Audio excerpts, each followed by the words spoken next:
Recording in progress.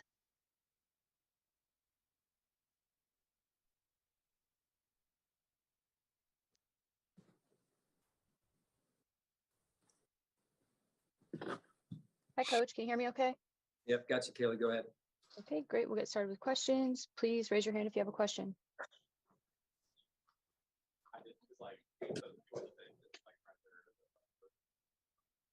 First question will be from Mookie.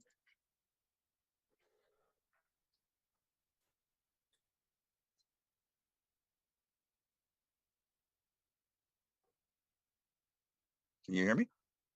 Go ahead, Mookie. Got you, buddy. Coach, good morning. How you doing today, sir? I'm doing well. How about you? I'm good. And once again, thanks God, it is Friday. 48 hours in a wake up, Coach. And speaking of that, players coach, it's a lot of different interpretations of the term, right? What do you think the definition of a players coach is and the importance of it?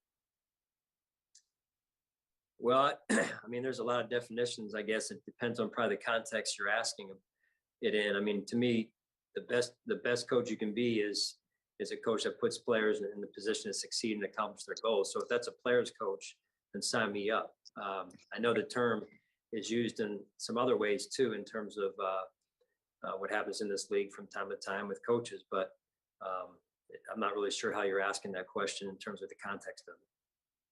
Okay, well, I'm just, as you being a coach, I know most coaches would love to have that pegged on them as, you love to be a player's coach for the men that you coach, for the men that you lead in the locker room. Yeah. No, I mean, I just think that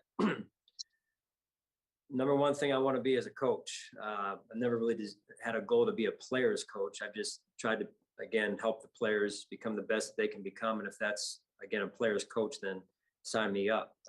But always want to care for the players and respect the players and do my best, like I said, do our best as coaches collectively to help them accomplish their goals and and put them in positions to succeed. Absolutely, Coach. And stranger to postseason, you've been in there quite a while, whether it's divisional playoffs or AFC championship games. How does opportunities like this elevate one hunger? And is it any added pressure knowing what's at stake? Been here before. So just been in this situation before in terms of as a head coach, but also as a coordinator and as a position coach. So experience isn't anything new. The game is what's new, right? The matchup is what's new. So obviously you win, you advance, you lose, you go home. That's true of every round at this point. So we look forward to the challenge, that's for sure. Absolutely, Coach. And one more, if I may, whether it's 50 touchdowns or 50 interceptions, how much confidence does it give you to know that when the game is on the line, your quarterback can lock in and get the job done?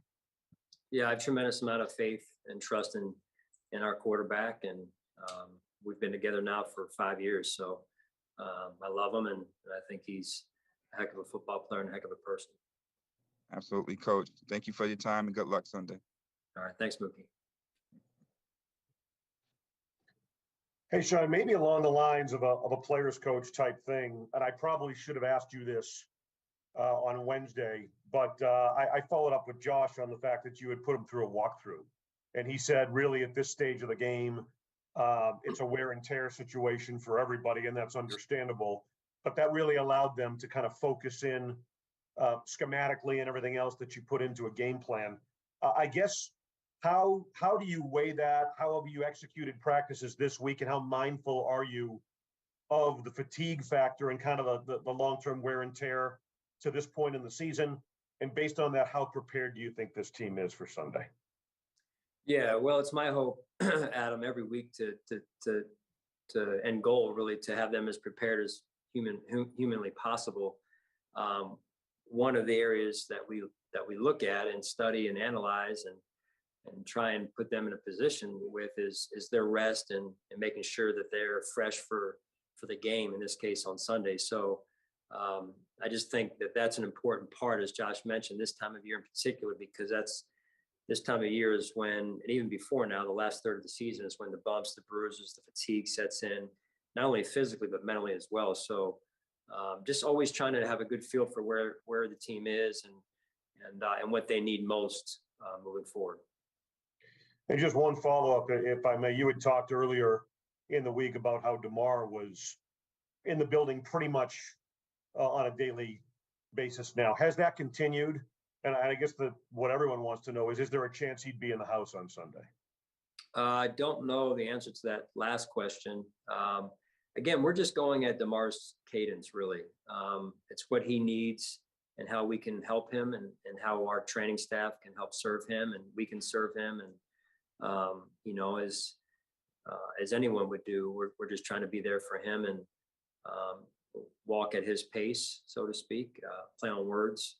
But we're just there for him, and want the best for him right now. So it's been good having him around when he's been around here. All right, Sean, thank you. Appreciate it. Yeah, you got it. Hi, Sean, you got me?